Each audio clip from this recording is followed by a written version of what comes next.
Assalamualaikum, salam sejahtera bagi kita semua. Salam Om Swastiastu, Namo Buddhaya, dan salam kebajikan.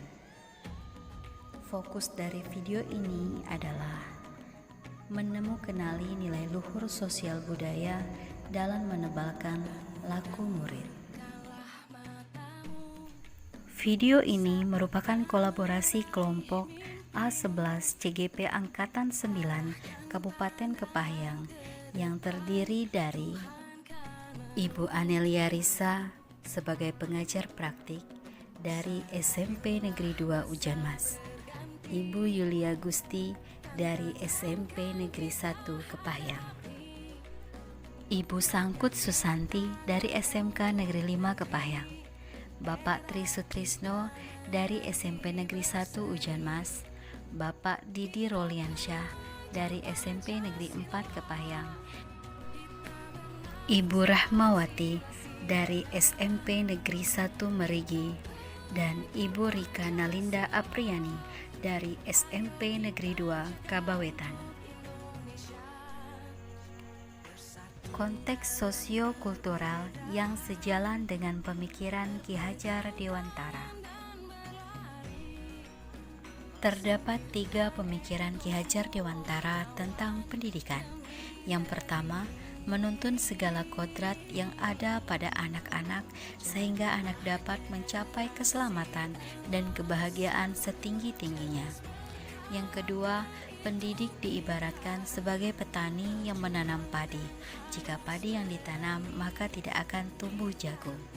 Yang ketiga, pendidikan yang berupaya memenuhi kodrat kebutuhan tumbuh kembang anak. Setiap daerah memiliki kebudayaan sendiri. Begitu juga dengan Kabupaten Kepahyang.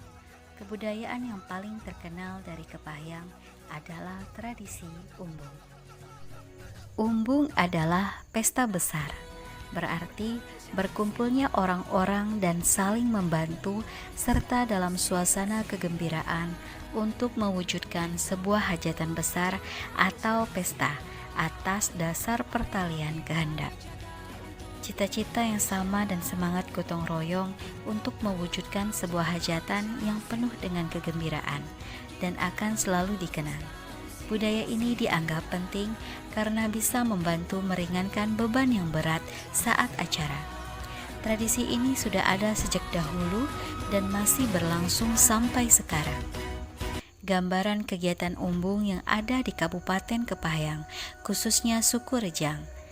Sebelum berlangsungnya hari H, masyarakat atau tetangga yang diundang oleh ahli hajat, khususnya para ibu-ibu, membawa semacam kebutuhan yang dipergunakan untuk membantu kelancaran dalam berjalannya acara.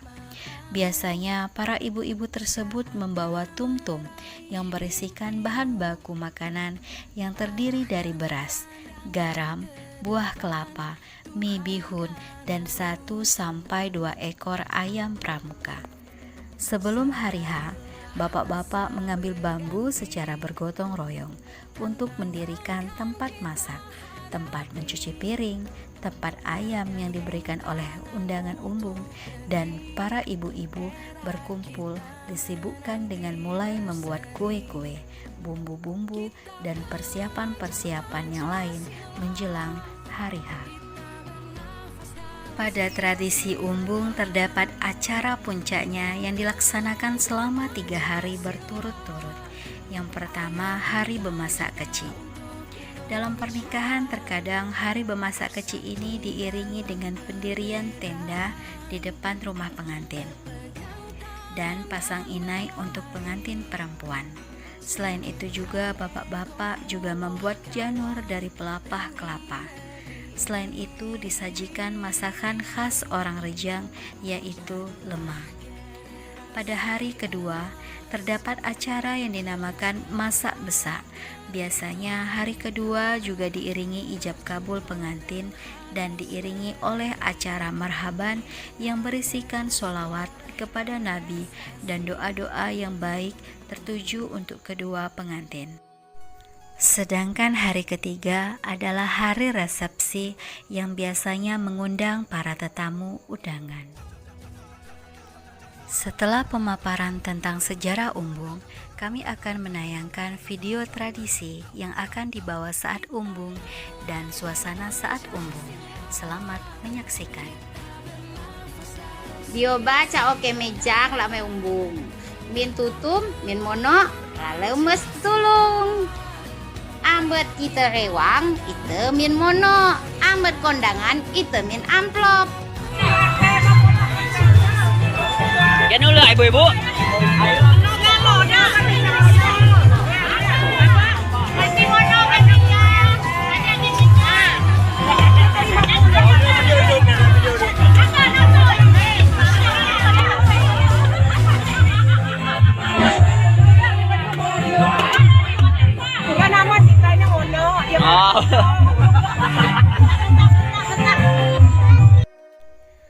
Adapun nilai-nilai luhur Umbung yang sejalan dengan pemikiran Ki Hajar Dewantara. Yang pertama adalah gotong royong, yang kedua berkebinekaan global, yang ketiga kreatif, yang keempat religius, yang kelima tanggung jawab. Selanjutnya, kami akan menjelaskan alasan kontekstual budaya Umbung yang sesuai dengan pemikiran Ki Hajar Dewantara. Yang pertama adalah gotong royong. Pada acara Umbung, adapun jenis gotong royong yang dilakukan adalah mendirikan tarup, mendirikan tempat memasak, mendirikan tempat mencuci piring, membuat janur, memasak, menggiling bumbu, dan membuat kue. Yang kedua, berkebinekaan global. Pada Umbung, seluruh suku, agama, adat, kedudukan berkumpul di rumah yang membuat acara Umbung. Ketiga, kreatif. Dalam acara Umbung, bapak-bapak dan para pemuda berkreasi membuat janur dan ibu-ibu berkreasi membuat masakan. Yang keempat adalah religius. Pada acara Umbung adanya kegiatan marhaban yang berisikan doa-doa dan sholawat dan diiringi gendang, biasanya dimainkan oleh bapak-bapak. Yang kelima, tanggung jawab. Pada acara Umbung masing-masing bertanggung jawab pada tugas yang diberikan. Contohnya, panitia ketua bujang, ketua gulai, ketua panggung, dan ketua sapu jagat. Yang ketiga adalah tantangan dan solusi penerapan pemikiran Ki Hajar Dewantara sesuai dengan konteks, kelas, dan sekolah. Saat ini yang menjadi tantangan kita adalah munculnya sifat individual kita sehingga sosiokultural jiwa gotong royong kita mulai memudar. Selain itu, adanya perkembangan zaman di mana individu cenderung untuk memilih yang lebih praktis. Inilah, maka budaya baik pun sudah mulai memudar. Kita sebagai penuntun anak harus dan sering mengadakan kegiatan yang menumbuhkan jiwa gotong royong. Contohnya pembiasaan piket kelas, piket lingkungan yang dilakukan setiap hari dengan kelas bergilir. Gotong royong di sekolah seperti Jumat bersih, memberi contoh yang baik dan bersikap yang baik. Adapun untuk penebalan laku siswa di sekolah yang sejalan dengan pemikiran Ki Hajar Dewantara yang mulai kita lakukan ialah melalui kegiatan proyek penguatan profil pelajar Pancasila atau yang kita kenal dengan P5. Satu kekuatan pemikiran Ki Hajar Dewantara yang menebalkan laku murid di kelas atau sekolah yang sesuai konteks lokal sosial budaya Umbung yang dapat diterapkan. Penebalan laku murid di kelas atau sekolah yang sesuai dengan konteks sosial budaya di daerah kami adalah melalui P5, yaitu kearifan lokal yang menebalkan karakter murid seperti gotong royong, berkebinekaan global, kreatif, religius, dan tanggung jawab. Seorang murid yang memiliki dimensi gotong royong berarti murid tersebut mampu berkolaborasi dengan orang lain dan secara proaktif mengupayakan pencapaian kesejahteraan dan kebahagiaan orang yang ada dalam masyarakatnya. Murid tersebut juga sadar bahwa ia tidak hidup sendiri, memiliki kesadaran diri sebagai bagian dari kelompok, sehingga perlu ada usaha dari dirinya untuk membantu pencapaian kebahagiaan dirinya sebagai individu dan sebagai anggota masyarakat.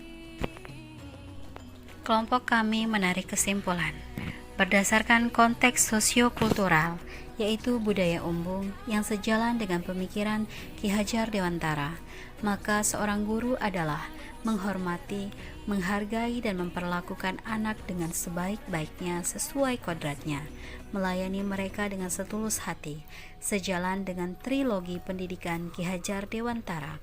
Ing ngarso sung tulodo, guru berada di depan sebagai suri tauladan anak dan siswa.